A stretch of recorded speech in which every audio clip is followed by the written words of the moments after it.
In this demo, I'm going to have a look at question 2 from the CONE6211 assignment 1. Now, I've done a video on discussing the previous question. So in order for me to do question 2, I needed to have completed question 1.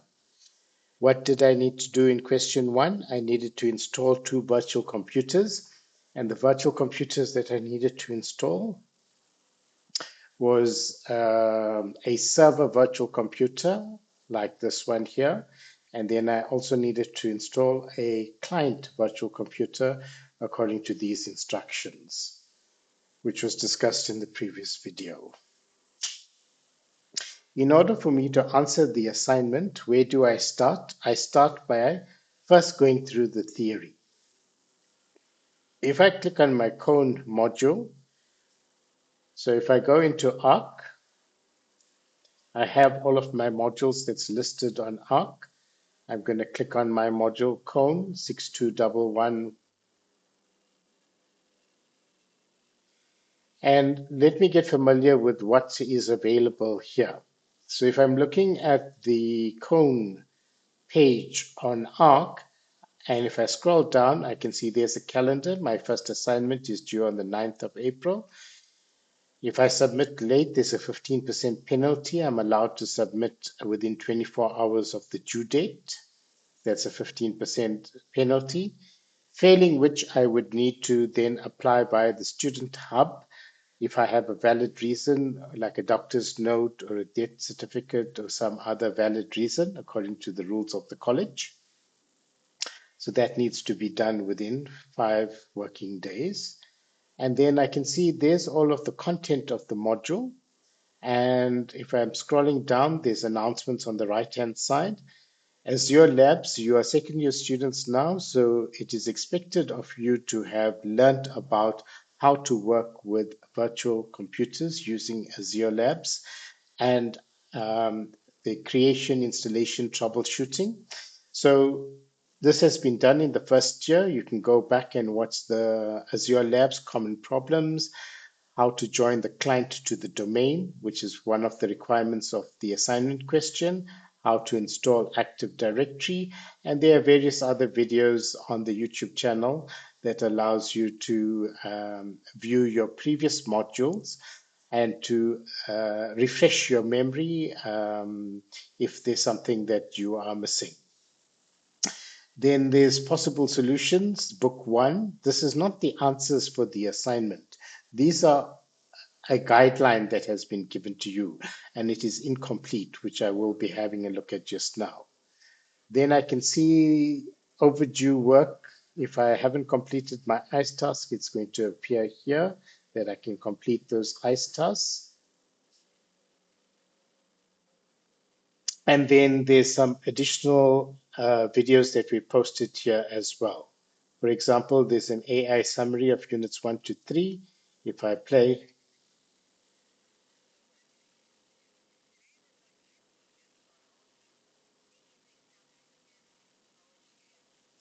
so if I click on show all announcements, then I can see all of the additional information that has been posted. So there's YouTube videos telling you how to join the domain, how to install Active Directory, how to fix Azure Lab errors, possible solutions for assignment 1, which is not the answers for the assignment, but a guideline for the assignment.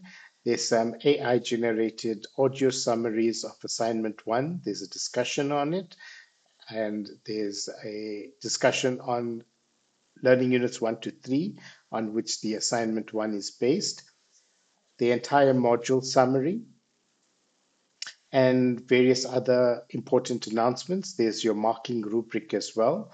How is your assignment 1 going to be marked? You can mark your assignment yourself before submitting it to see that you have all of the relevant information.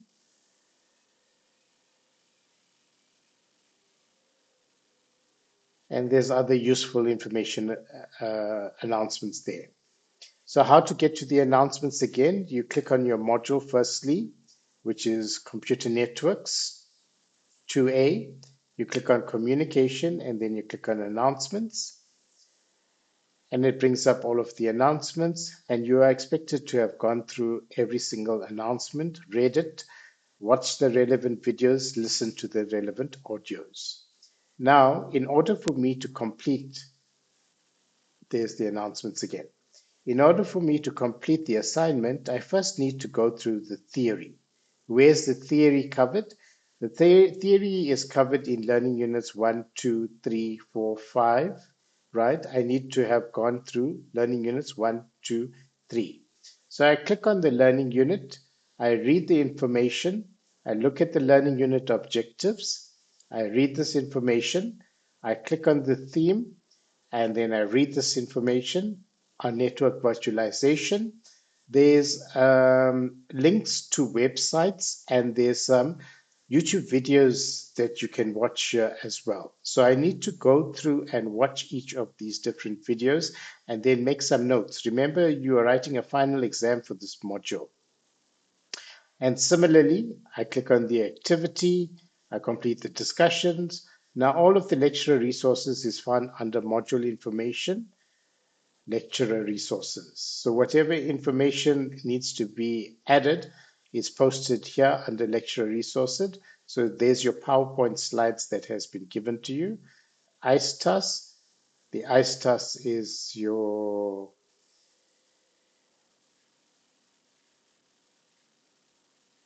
ICE-TUS is going to point to the quiz. Okay, so the ICE-TUS is a link to the quiz.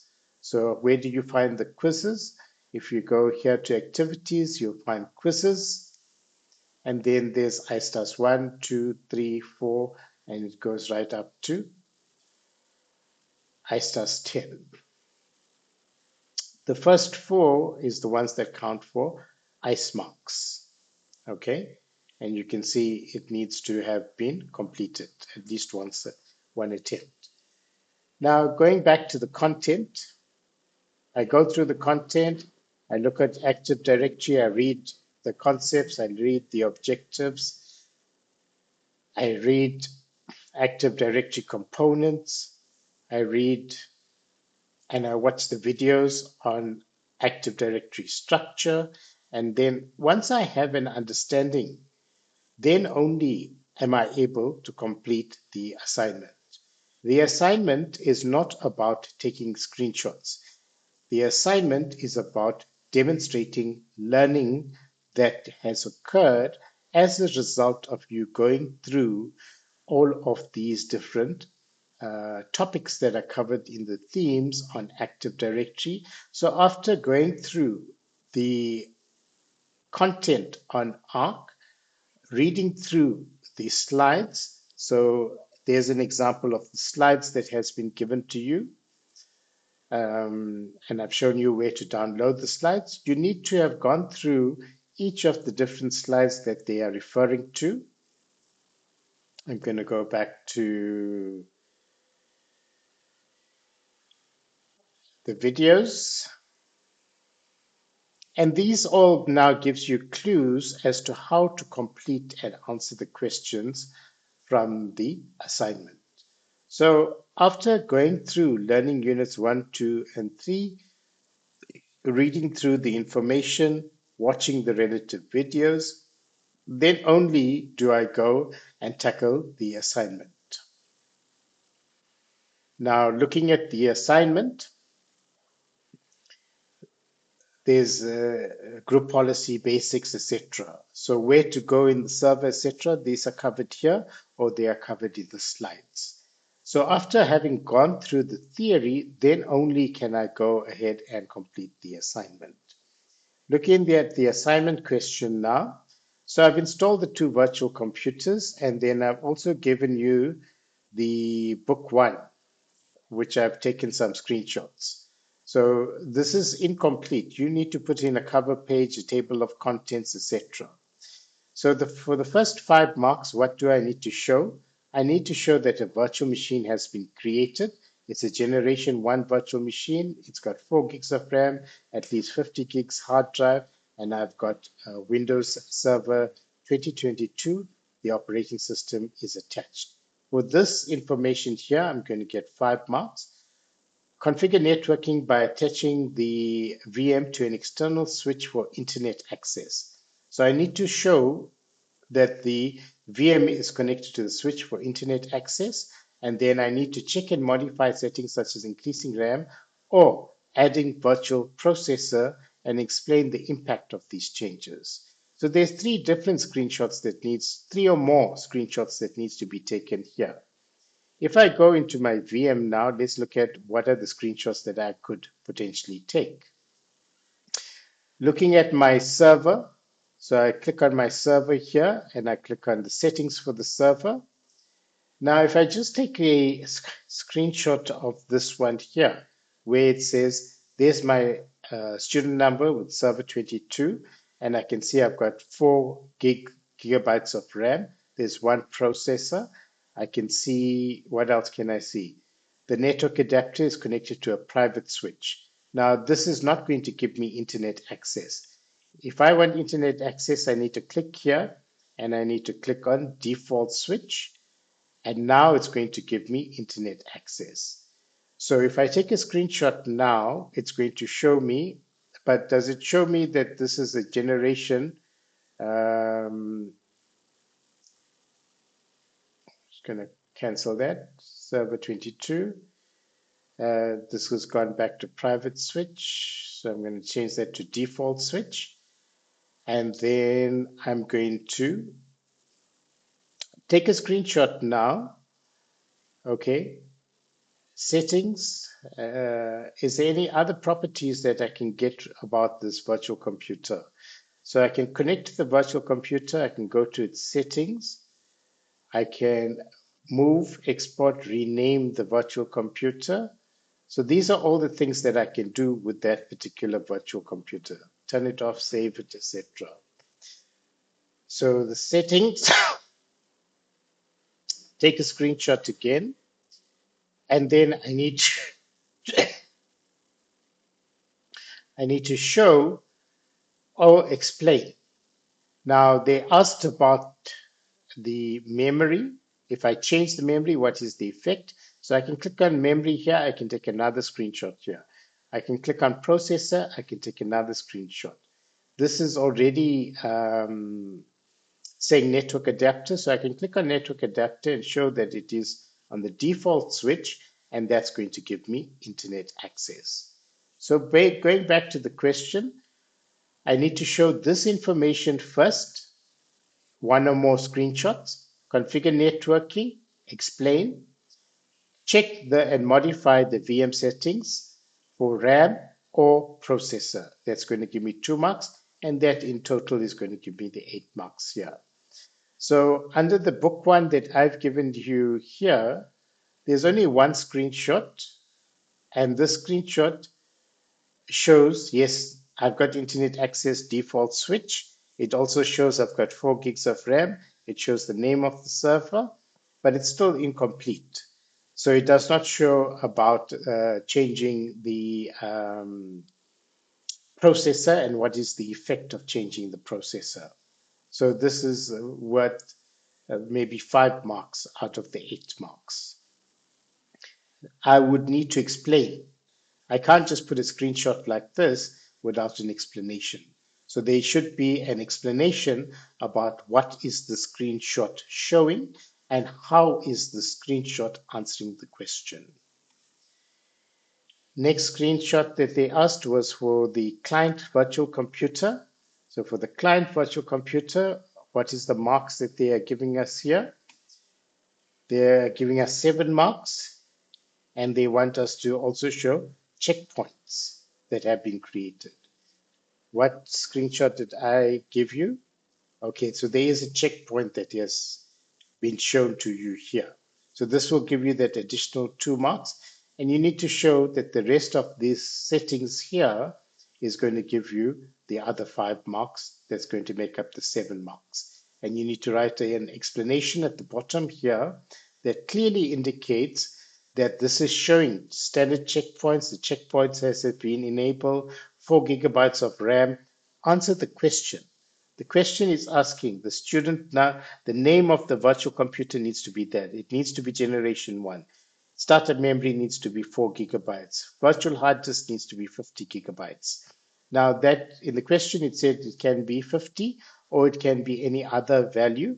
So where would I go again? I would click here and I would click on the hard drive, and here it's not showing me. I'll click on inspect, and then I can see the current hard drive is from 1.91 gigabytes going up to 127. If you had set yours to 50 gigabytes, then yours would show 50 gigabytes. So I would need to take a picture of this to show the capacity of the hard drive as well. Then going back to the question, so I'm answering the questions now, right? It's not about taking screenshots. It's about taking a screenshot that demonstrates that you have answered the question by configuring the name of the virtual computer, the startup, the virtual hard disk, the operating system installed is or attached is Windows 11 OS. So this one here is, if I'm looking at the settings for the server again, let me go to the settings. This one here, can you see I've attached the server 22 operating system? In other words, I'm going to be installing from this here. So if it's clearly demonstrated like this, then I can see that this, you get the mark for saying this is attached. That's what they're referring to there. Going back to the question now, that's my 15 marks, and I've discussed what screenshots needs to be taken. I've discussed 1.2 previously, and there were questions about question 2. Start the VM and install the virtual computer. Take a screenshot of the installation process. You do not need to take a screenshot of the installation process. You need to take a screenshot to show me that the virtual machine has been installed successfully with the Server 2022 operating system. If I go to the PDF that I've given you,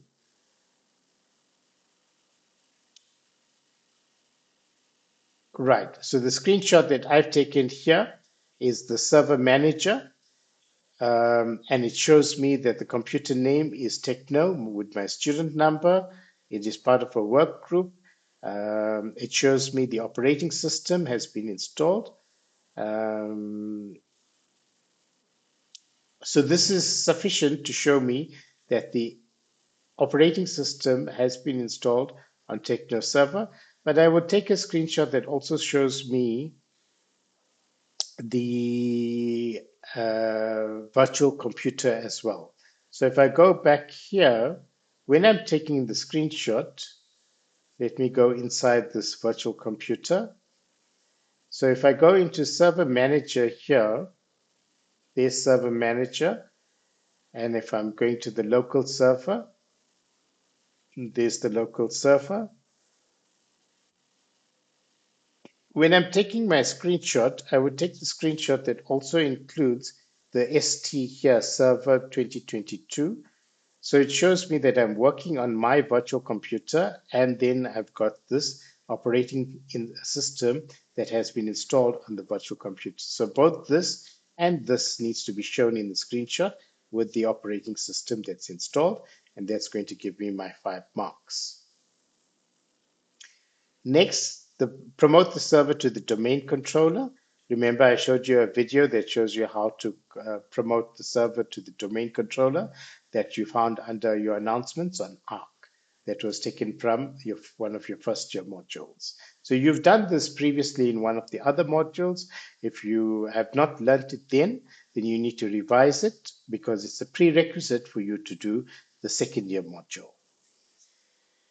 So promote the server to the domain controller. After the server has been promoted to the domain controller, you need to take a screenshot that illustrates that the server has been promoted to a domain controller. The example of the screenshot that I've given you here is from your Active Directory Administrative Center. It shows there's a server and it is a domain controller. So if I go into my virtual computer And if I go to Server Manager and if I click on Tools here, there's my Active Directory Administrative Center. And in the Active Directory Administrative Center, I can see there's my local server, there's domain controllers, and I can clearly see the information says that this Techno server has been promoted to a domain controller. Okay, and it's using the server 2022 operating system. So this is what needs to be illustrated, or the screenshot that needs to be taken to answer this question to get 2 marks. Then configure the server deployment taking into consideration. For these 3 marks here, I need to show the forest name is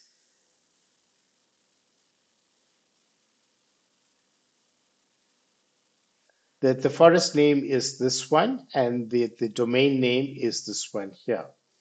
So again, I went into my domain controllers. So I can go into the server manager here and I'm going to click on overview. I can see there's not much. So I'm going to click on the different, if I click on built-in computers, it's on the right hand side, it's telling me about change domain controller or raise the forest functional level. So if I click on forest functional level, it shows that it's currently set to the highest, which is server 2016. So now if I expand this, what else does it? Oh, it gives me just these options here. If I click on domain controllers here, it says global catalog. It's giving me a summary, default first site name. Is there any other information I can get? If I double click on that global catalog there, it opens up Techno server, computer name, DNS name, global catalog, more information here. And then it's a domain controller, authentication policy, delegation, extensions, etc. Right? On the left-hand side, I can click on computer, managed by, member of, policy, silo, delegation, etc. And this is giving me all of the properties of this Techno server computer or domain controller.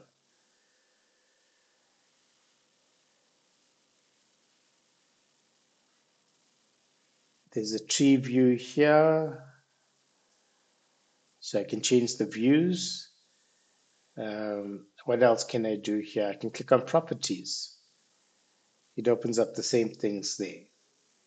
So what am I doing? I'm exploring what is it that I can actually do in this administrative center for this. If I click on properties here, what does it do? Okay, it says domain controllers. It's part of the domain controllers OU. And then organizational unit managed by extensions. So I'm just familiarizing myself with what information is available and where is it available. So I can close that.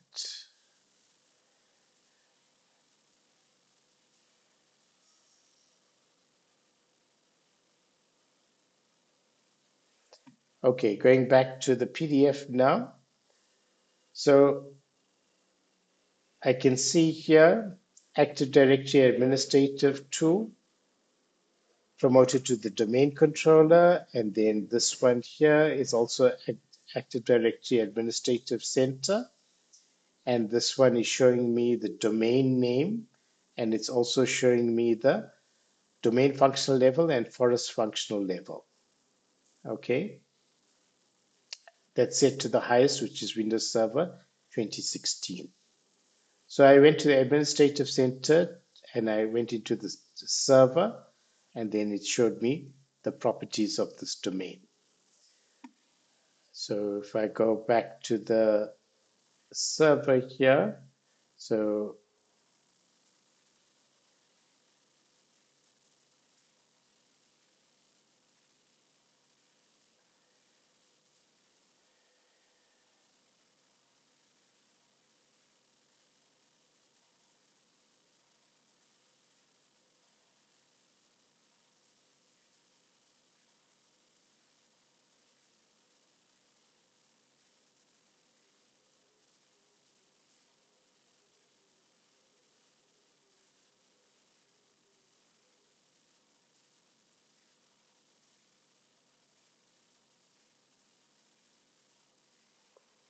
So I'm just clicking around here to navigate to see what can be changed and what kind of views I can get here. So there's the domain controller, list view, tree view, techno, local, properties, etc. Right, so if I click on the properties, there's it's showing it to me here. The domain name, domain functional level, and forest functional level. So there's the screenshot that I could take here. Then going back to the question,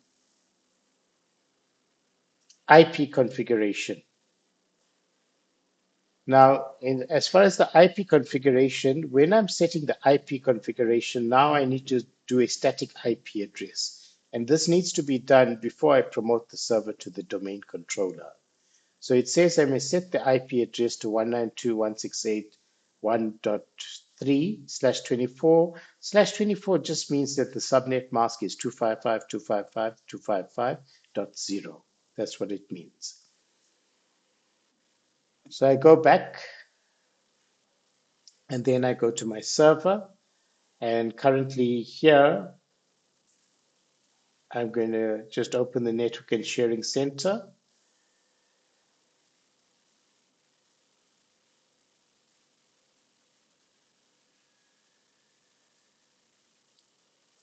I'm going to go to Ethernet, change the adapter properties.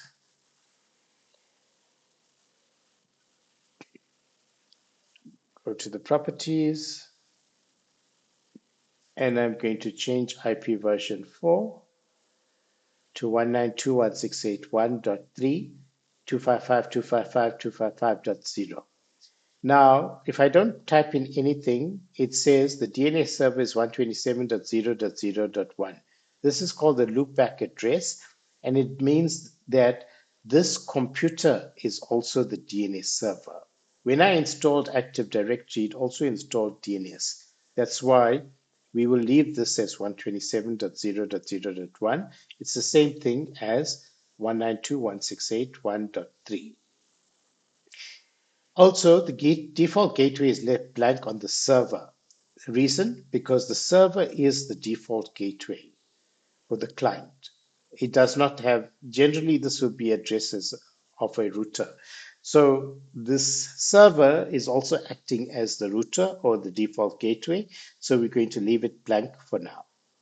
So that's setting of the IP address. Once I've set the IP address, I can close this and click on details.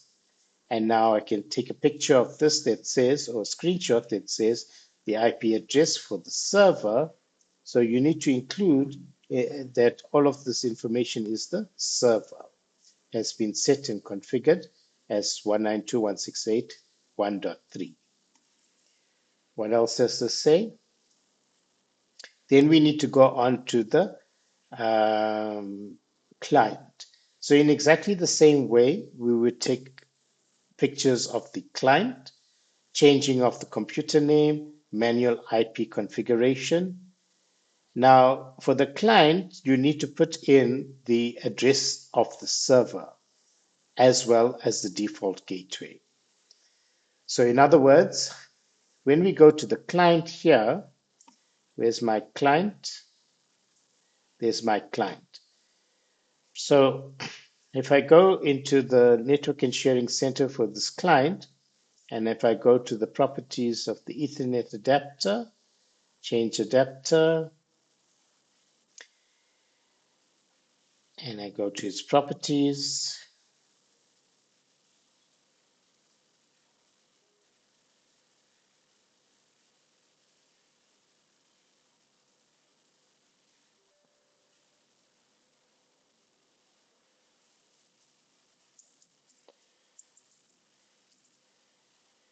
So if it asks for anything, it would always be administrator. Even when you're logging onto your server, you need to give the administrator username, and password is whatever you have set.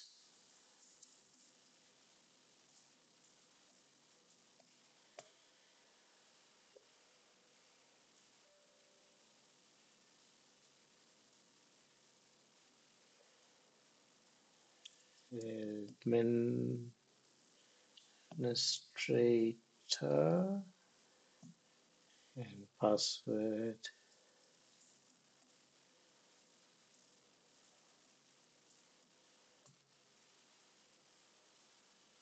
Okay, so when I'm setting the properties for the client now, I need to ensure that it's the IP address that is given, which is 192.168.1.5 with 255.255.255.0. And the DNS server here needs to be set to the address of the server. Otherwise, the client will not be able to locate the server. So that's why you can see I've typed in 192.168.1.3 and I'll say OK and close. And if I go to the details here, you can clearly see that the IP address of the client is this, and the DNS server is set to that of the server's IP address. Because it's going to give us problems if we're trying to join the client to the domain if this is not correct. So that's the setting of this IP address here. To test connectivity and join the client to the domain, there was a video that was given with all of the steps that you need to check. I've just gone through the IP addresses that you need to check. But basically, what we did here was, let's see in book one, what screenshot did I give you?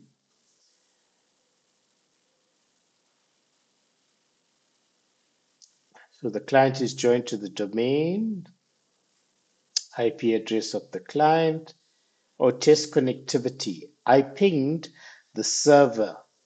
Okay, so I pinged the domain to see that I could connect to the server.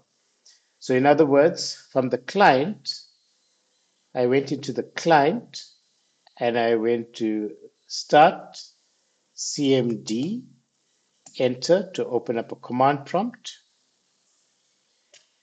And from the command prompt, I said ping the domain, or I could say ping 192.168.1.3.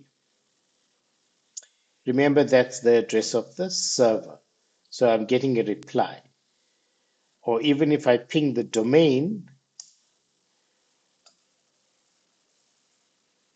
it was techno st12345 6.co.za, and I'm also getting a reply from the domain. Can you see? So the question asked, what did the question ask? It says test connectivity. The client is joined to the domain and the client can communicate with the domain. So I tested connectivity to the domain controller and I tested connectivity to the domain. Okay, so that will give me my 5 marks there. Next, I need to look at the planning of group policy management. So for the planning of group policy management, I need to configure all of these group policy settings. Where do I go to configure group policy? I would go into my server. From the server, I'm just going to close. Oops, did I close something?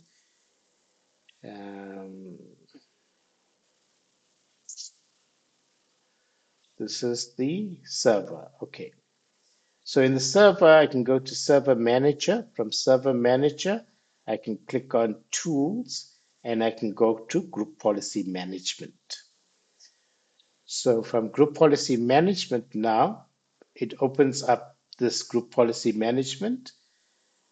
And for here, I can see that I've got my domain. And on the domain, I've got the default domain policy. So you have selected that except for that. Okay. So if I make changes to the default domain policy, it's going to affect all computers within this domain. I can also create additional policies. So for example, on the domain here, I can say create a GPO in this domain and link it here. So if I create a new policy, I'm going to say this is my CONE, CONE,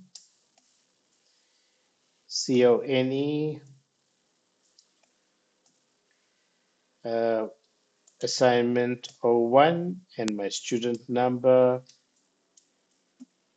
That's the policy. And I'm going to say, okay. So I can see there's a policy that has been created here. I could have edited this policy here, okay, but if I make changes, then it's easier for me to just go back and change the policies here. I mean, if I make mistakes and stuff here,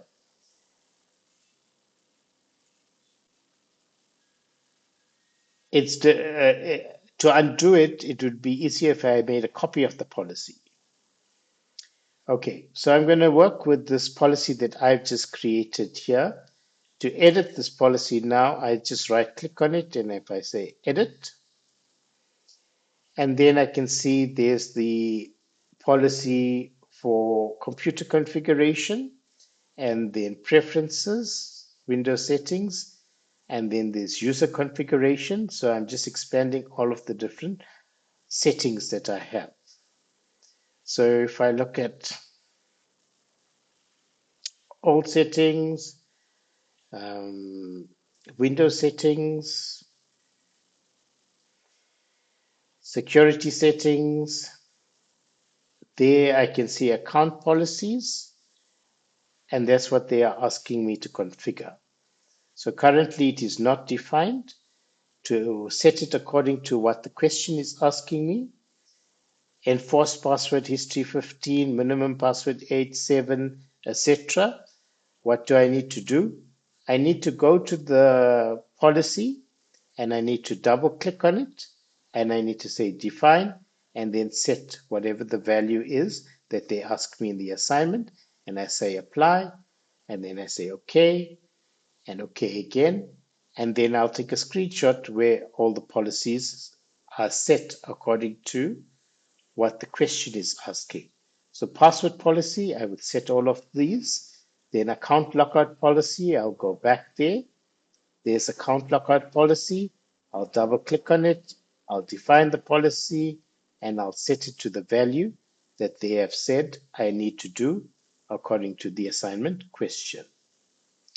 Additional security settings as well. I'll go down here and I can see there's local policies and there's security options here. And under security options, I can see there's additional policy settings here, like user account control, etc. Going back to the question, I can see interactive logon must be disabled. So I'll look for the policy settings and I'll enable it, and then I'll take a screenshot to prove that I have configured those policy settings. So let's see, for example, interactive logon. Do not require Control Alt Delete, must be disabled. Where do I go? I'll go here and I look for interactive logon. There's interactive logon. Do not require Control Alt Delete. There's it here. Define, it must be disabled. I'll say apply. Okay. And then I can I can take a screenshot of this. Alternatively, I could also go, once I've defined all of these policy settings, I could also see now here, when I click on the Techno server, and if I look at linked group policies, I can see there's my CONE policy that has been linked. And if I double click on this policy here, it will then tell me what are the settings. So it gives me a report. And if I've set, for example, policies here under security settings, I can scroll down. It will show me just those that have been enabled. So this might be a better view to take after you have configured all of the relevant settings in the policy here. So I first need to configure the policy settings before I get to this here that just filters out and shows me what has been configured. Okay, so this might be a better screenshot to take once I have gone and answered the question by enabling all of these policies and typing all of these values. User account control, and that basically covers question 2. So remember again, you need to go through the theory, then you need to go through the YouTube videos and links that have been given to you. Under announcements, you've got all of the relevant links to the previous videos that were done that shows you how to install a domain controller, how to join the computer to the domain. And then this video just showed you about where to find that information and then how to take the relevant screenshots. And that concludes this demo.